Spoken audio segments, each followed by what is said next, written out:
এইভাবে একবার কাচ্চি বিরিয়ানির রেসিপি শিখে গেলে আর কোথাও কাচ্চি বিরিয়ানির রেসিপি ফলো করতে হবে না।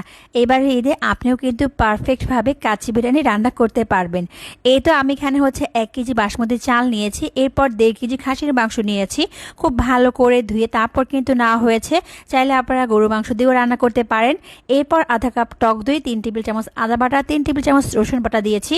100 গ্রাম কাজু বাদাম এবং চীনা বাদাম একসঙ্গে বেটে দিয়েছিলাম। এরপর 1 কাপ পেঁয়াজ বেরেস্তা দিয়েছি, আধা কাপ টমেটো সস দিয়েছি। আমার বানানো এখানে কাচ্চি বিরিয়ানি মশলা দিয়েছি 5 টেবিল চামচ।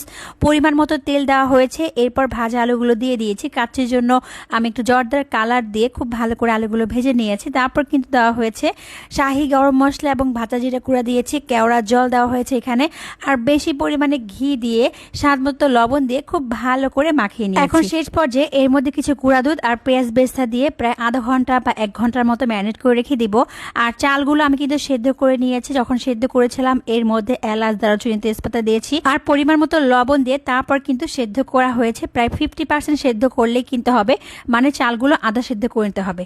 চালের যে পানি ছিল সেখান থেকে আমি 1 মগ উঠিয়ে গুঁড়া দুধ মিক্স করে তারপর এখানে কিন্তু আমি 1 মগ লিকুইড দুধ দিয়েছি, কয়েকটা কাঁচামরিচ দিয়ে। এরপর তাওয়া বসিয়ে ফয়েল পেপার পেঁচিয়ে প্রথমে জালটা একটু বাড়িয়ে দিয়ে 10 মিনিট রান্না করে নিয়েছি। এরপর মিডিয়াম জালে 1 ঘন্টা 30 মিনিটের মতো রান্না করে নিয়েছি। ব্যাস কাচ্চি রান্না কিন্তু হয়ে গেছে।